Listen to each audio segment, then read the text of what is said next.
Di seberang jalan kita sama-sama menanti Ustadz Indra Darussalam yang akan mengikuti ceramah kita. Juga kita sama-sama sebelumnya juga sama-sama kita nikmati minuman kopi buatan Ibu Rusli yang mudah-mudahan menghangatkan hati dan menyegarkan di kalbu kita semua. Untuk Pak Ustadz kami persilakan dengan segala hormat. Terima kasih.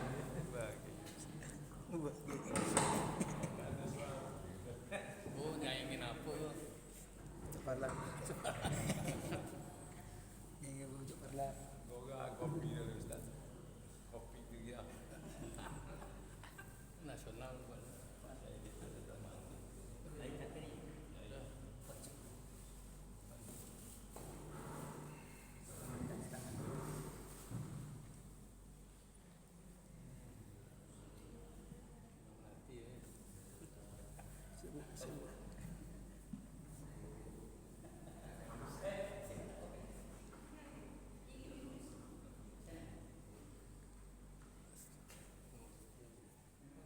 Bismillahirrahmanirrahim. Assalamualaikum warahmatullahi wabarakatuh. Waalaikumsalam warahmatullahi wabarakatuh. Alhamdulillah alladzi bi ni'matihi tatimmus shalihat. Wassalatu wassalamu ala sayyidis sadat wa ala alihi wa sahbihi wa man tabi'a hudah. Asyhadu an la ilaha illallah wahdahu la syarika lah wa asyhadu anna Muhammadan abduhu wa rasuluh la nabiyya ba'dah. Subhanaka la ilma lana illa ma 'allamtana innaka antal alimul hakim. Allahumma akhrijna min dhulumatil wahm waftah 'alaina bi ma'rifatil 'ilm wa sahhil akhlaqana bil hilmi bi rahmatika ya arhamar rahimin. Bapak-bapak, ibu-ibu, jamaah salat subuh yang dimuliakan oleh Allah Subhanahu wa taala.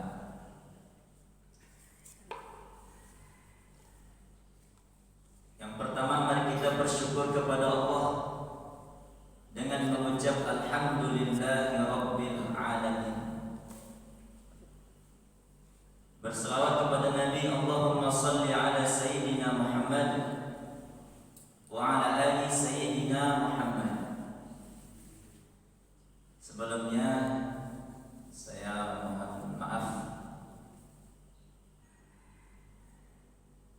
yang seharusnya itu yang mengisi ini guru saya Ustaz Syahrul, tapi mungkin beliau ingin muridnya mungkin memberi nasihat di subuh ini. Bapak-bapak yang dimuliakan oleh Allah Subhanahu wa taala, ada satu kitab yang dikarang oleh ulama. Nama kitabnya Miftahul Arwah wa Sa'adatul Hayat. Disebutkan di dalam kitab itu asbabut tafarruqah wa ilajuh, sebab-sebab berpecahnya umat ini dan obatnya. Kita telah mengetahui dua pilar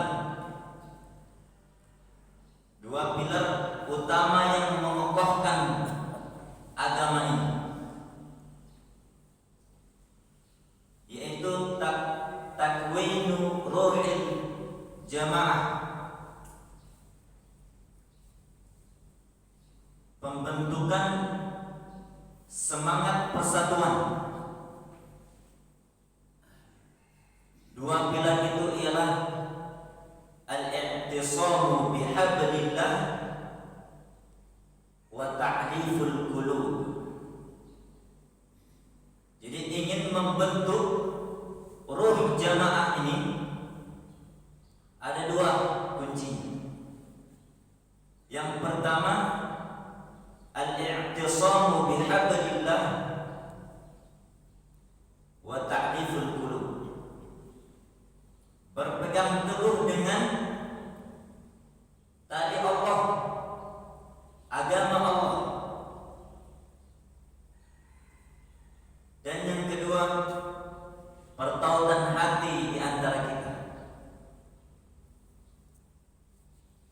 Adakah yang subuh ini yang datang hanya untuk menyampaikan mari sama-sama kita dengarkan kajian subuh bersama Ustaz Indra? Kalau itu tujuannya, berarti dia tidak bersama dengan Allah. Tapi kalau tujuannya dia hadir subuh ini di Masjid Muhajirin untuk mendengarkan ta'lim, maka dia bersama dengan kehendak Allah Subhanahu wa taala. Mudah-mudahan yang hadir di subuh ini itu niatnya untuk menuntut ilmu. Karena ada kisahnya, Pak, sebelum saya sampaikan materi ini. Ada di Damaskus, Pak. Di Damaskus itu ada turbah. Turbatun dahdah. Turbah itu artinya kuburan. Jadi kalau kita ke Damaskus itu sangat masyhur, sangat terkenal turbah. Diceritakan itu, ja'at imra'atun, datang seorang perempuan, ilal haffar, kepada penggali kubur. Lihat quluba ayahfira laha khafran. Dia meminta untuk menggalikan kuburan.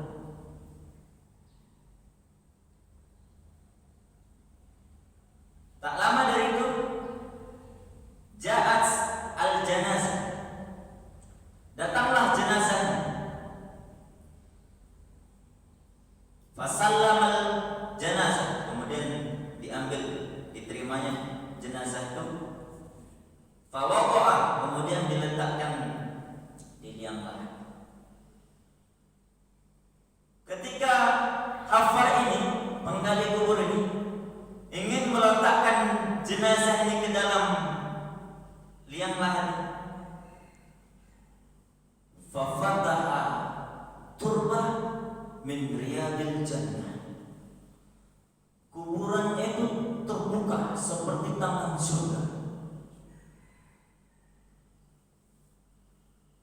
Yang menyaksikan ini hanya orang ini saja. Yang tiga lainnya itu tak menyaksikan. Allah beri ilham kepadanya. Pingsan dia. Ketika menyaksikan kejadian ini, dia pingsan. Kemudian dibangunkan sama temannya. Temannya tak percaya kalau dia menyaksikan mayit itu, jenazah itu Allah muliakan. Wa ba'da syuhur, wa ba'da syahr, sebulan kemudian datanglah perempuan ini lagi dan meminta untuk digalikan kubur. Kemudian datanglah jenazah. Diterimanya lagi jenazah ini. Ketika sampai ke liang lahat,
Haifa, dia langsung pergi ke masjid yang ada di Damaskus, Masjid At-Taubah,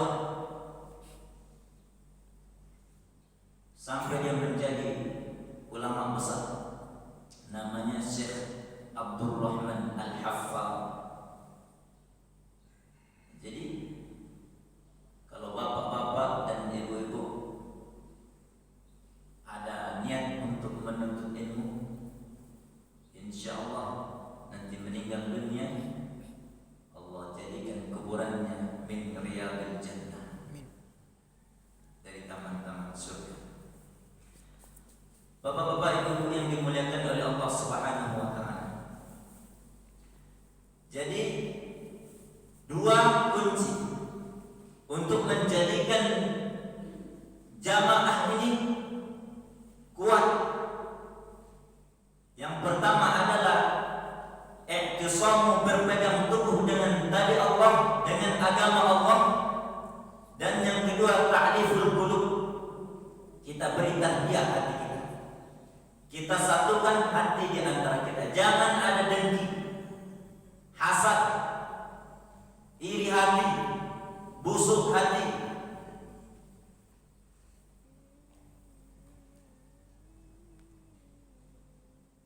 Dengan kita mengetahui akan dua pilar ini, tentunya ada yang menghancurkannya. Apa yang menghancurkan jamaah ini Bapak Ibu? Yaitu disebut dengan at-tafarruq, perpecahan. Apa yang dimaksud dengan at-tafarruq? Allah Subhanahu wa taala berfirman dalam Al-Qur'an surah Al-Imran ayat 103. Allah mengatakan wa'tasimu bihablillahi jami'an wa la tafarraqu. Berpegang teguhlah kalian pada tali Allah dan jangan berpecah-pecah. Berkenaan dengan ayat di atas, Al-Imam At-Tabari rahimahullahu ta'ala menjelaskan wala tafarraqu an dinillah wa ahdihi alladhina ahida ilaikum fi kitabihi manil i'tilai wal ijtima'i an ta'atillah wa ta'atir rasul sallallahu alaihi wasallam wal intihai ala amri ila amri. Wala tatafarraqu, janganlah kalian berpecah belah dari agama Allah ini. Wa ahidal ladzina ahida ilaikum, wa ahdihil ladzina ahida ilaikum, dan ketetapannya yang telah ditetapkan bagi kalian fi kitabihi, di dalam kitabnya. Untuk apa Pak? Al-ijtima'an ta'atillah, yaitu berkumpul untuk taat kepada Allah, wa ta'ati Rasulillah, dan berkumpul untuk taat kepada Rasulullah sallallahu alaihi wasallam.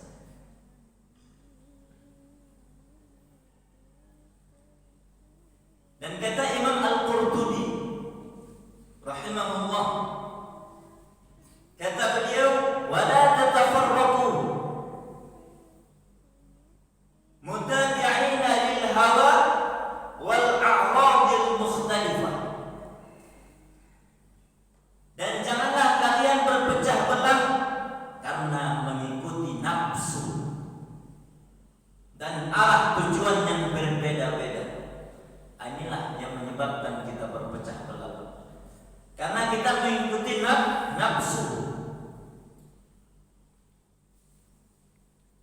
Kita maunya berpecah belah, kita tak mau bersatu.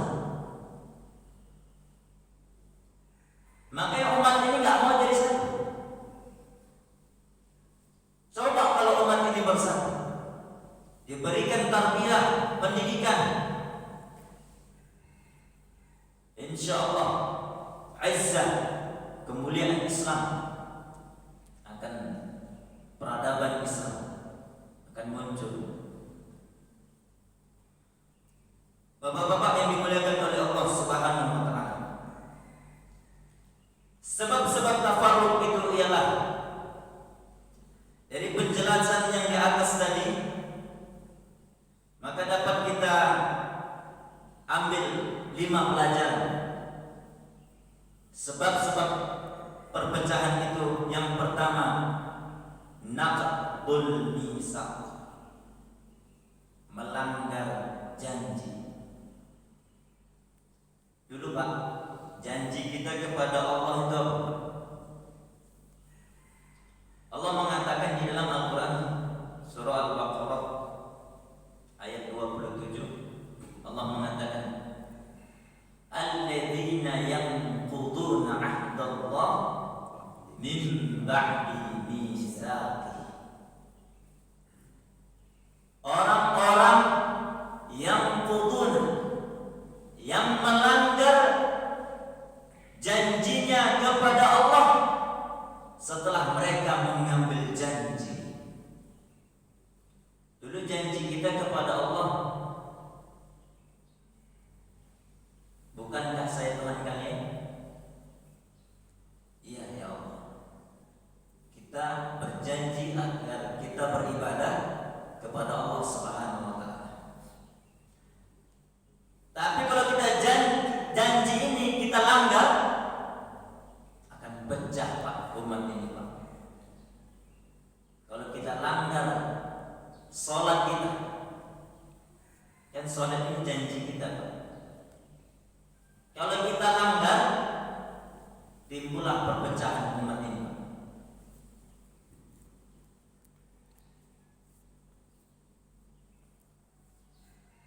Yang quduna ahdallah,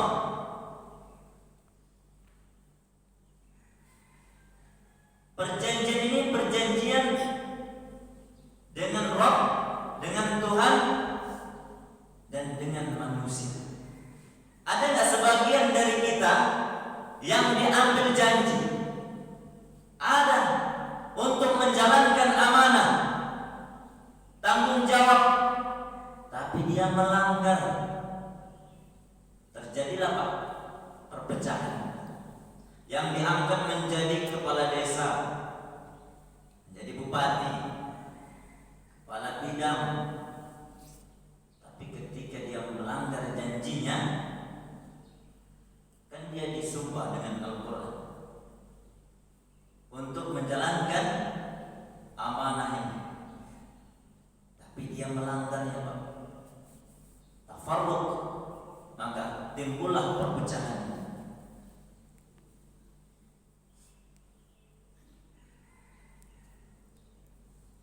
Perjanjian yang terjadi antara sesama manusia yang dikukuhkan dengan ikatan-ikatan yang erat dan komitmen. Namun mereka tak peduli dengan ikatan tersebut, bahkan mereka membatalkannya dan mereka meninggalkan perintah-perintahnya. Allah Subhanahu wa taala mengatakan orang ini akan rugi. Orang ini masuk ke dalam golongan orang fasik, yaitu orang-orang yang melanggar perjanjiannya kepada Allah sesudah perjanjian itu teguh.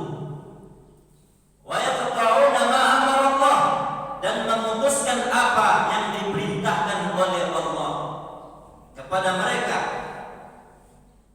untuk menghubungkannya dan membuat wa yufsiduna fil ardh, dan mereka membuat kerusakan di atas muka bumi ini.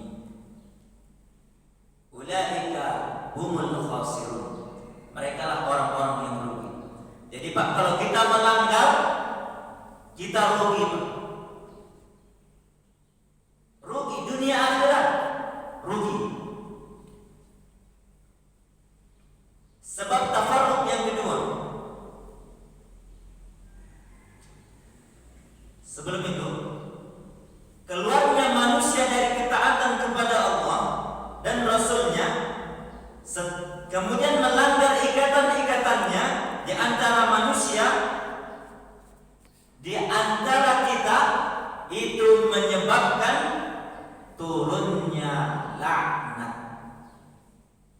Pak, kita langgar janji kita kepada manusia, kemudian kita langgar janji kita kepada Allah, kemudian kita langgar ikatan-ikatan kita, Allah akan turunkan laknat kepada kita. Kata Imam Al-Qurtubi rahimahullah, ma hiya al-la'nah? Al-la'natu nusi'a fihi rahmah wal barakah. Allah hilangkan rahmat dan Allah hilangkan berkah. Jadi Pak, percuma kita ibadah, tapi kalau rahmatnya dan berkahnya sudah Allah cabut Pak.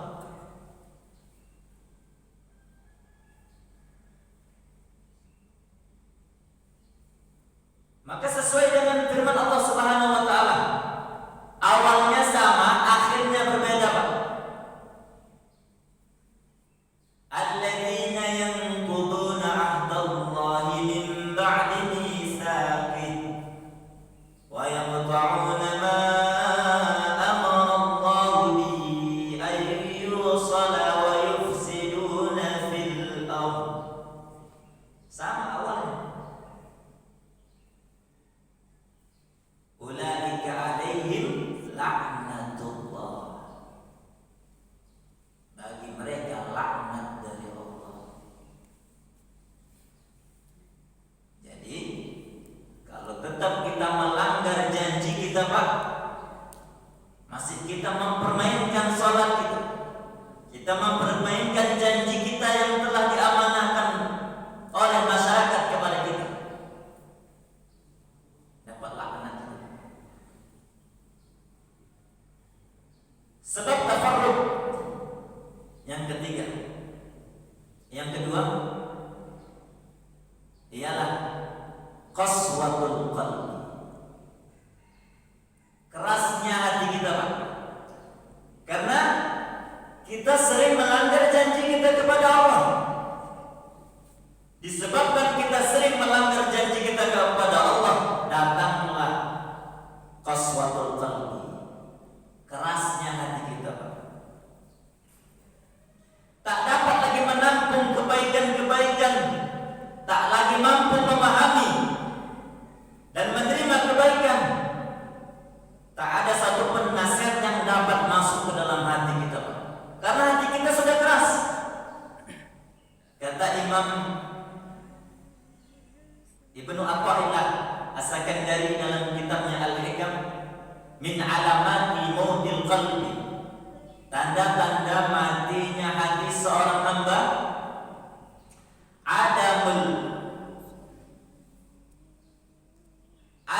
husn ala ma fa'alahu,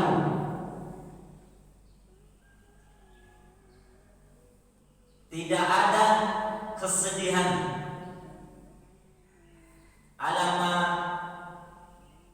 fa'alahu, dari perbuatan maksiat yang dia kerjakan.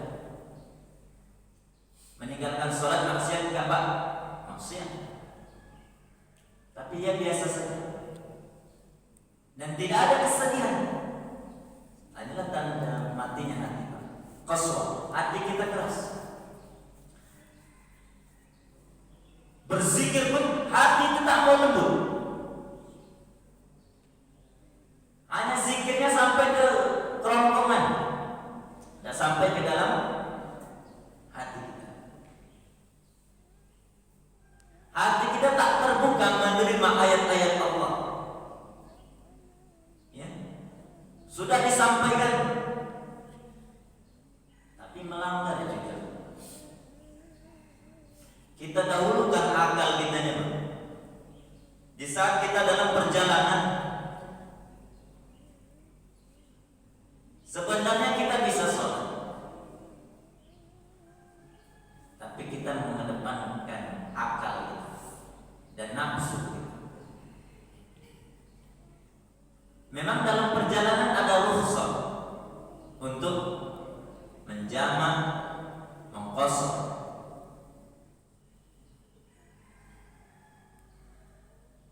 Tapi kalau sekarang di jalan-jalan itu kan banyak kita temukan masjid. Ya,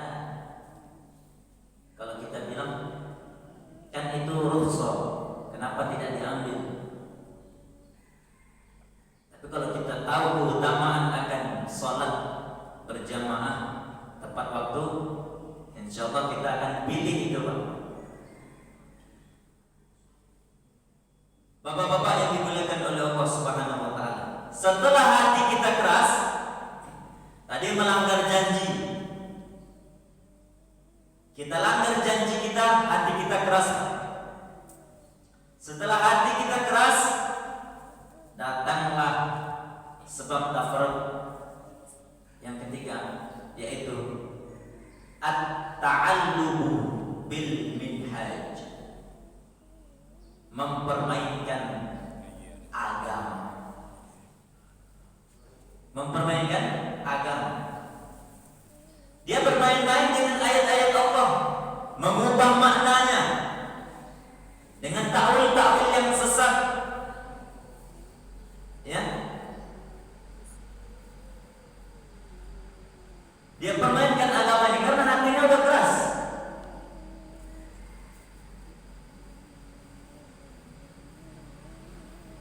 Setelah dia mempermainkan agama ini, datanglah sebab yang keempat, Pak, yaitu nisyanul minhaj. Dia akan melupakan agama. Tak lagi dia sholat, Pak. Tak lagi dia membayar zakat. Tak lagi dia puasa. Dia lupakan agama ini. Mereka meninggalkan peringatan-peringatan dari Nabi, peringatan dalam Al-Quran.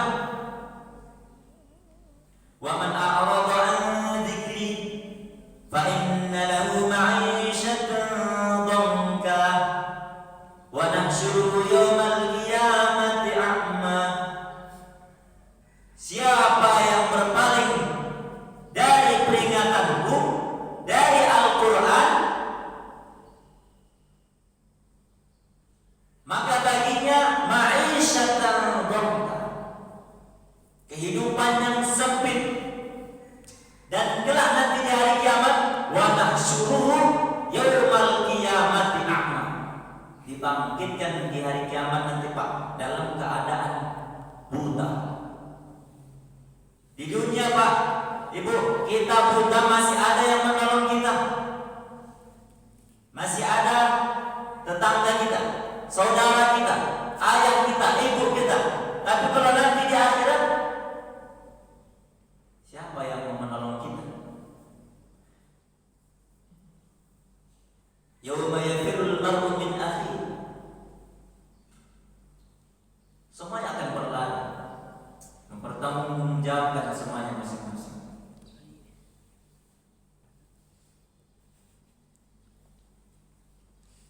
Jadi ketika orang itu sudah sering melanggar janji, maka Allah akan keraskan hatinya.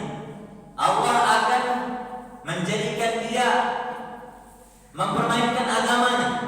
Setelah dia mempermainkan agamanya, dia akan melupakan agamanya. Dia akan melupakan agama. Dia akan berkhianat, suka menipu, suka berbohong, ya, berbuat fujur, perbuatan-perbuatan buruk yang menimbulkan aib. Hal-hal yang di atas ini tadi yang sudah saya sebutkan itu pernah terjadi, Pak, pada Bani Israil. Allah mengatakan, "Fabima naqdihim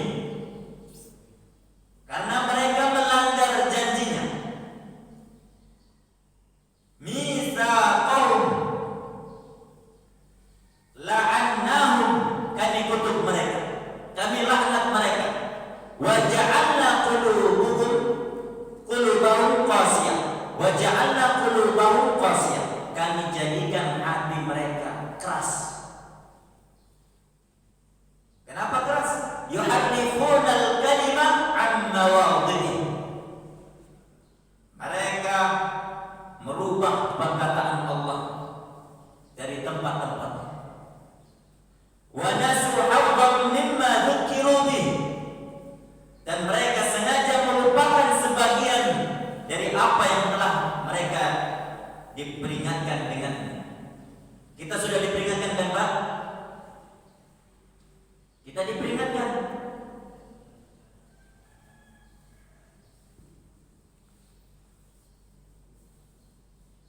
Orang yang berada di surga bertanya, Pak.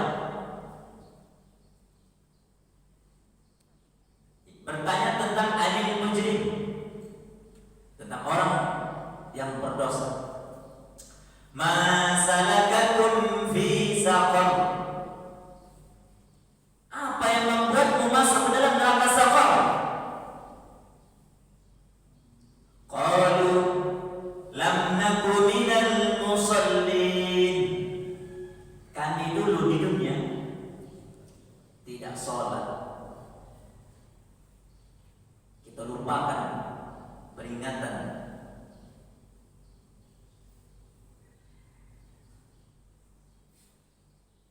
Wala tazalu tattali'u ala kha'inah.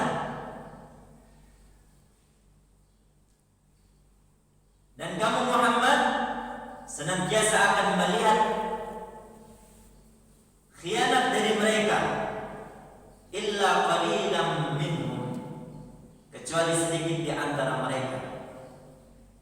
Maka yang 4 ini tadi sudah ada kejadiannya pada masa Bani Israil. Jadi Pak, kalau ada perbuatan itu sekarang, maka sama kayak Bani Israil. Ya. Bapak-bapak, ibu-ibu yang dimuliakan oleh Allah Subhanahu wa taala. Maka kata Syekh Abdurrahman bin Nasir As-Sa'di rahimahullah, sifat buruk ini bisa dimiliki oleh siapapun. Bukan hanya Bani Israil, siapapun, umat-umat setelahnya.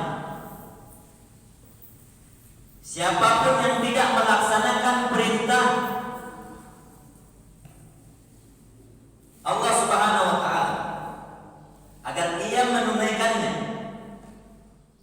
maka dia akan mendapatkan laknat dari Allah Subhanahu wa taala. Dia akan mendapatkan kekerasan hati. Ya.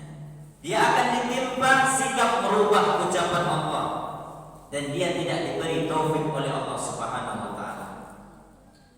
Sebelum itu terjadi, Pak, mari sama-sama kita satukan hati kita. Jangan jauh-jauh dari Al-Quran, jangan jauh-jauh dari agama Allah. Berpegang teguhlah.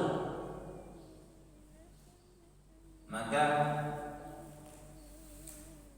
ini menjadi poin kita untuk keluarga kita di rumah. Apabila istri kita belum mau sholat, bersabar menyuruh. Wa'mur ahlaka bis-shalah wastabir 'alaiha.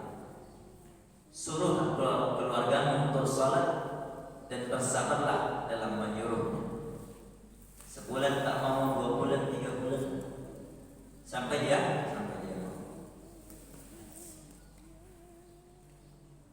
Mudah-mudahan tazkirah kita subuh ini bermanfaat. Dan ini saja yang bisa saya sampaikan. Aku qouli hadza astaghfirullah li wa lakum wa lisa'iril muslimin min kulli dhanbin fastaghfiruhu innahu huwal ghafurur rahim. Subhanakallahumma wa bihamdika asyhadu an la ilaha illa anta astaghfiruka wa atubu ilaik. Assalamu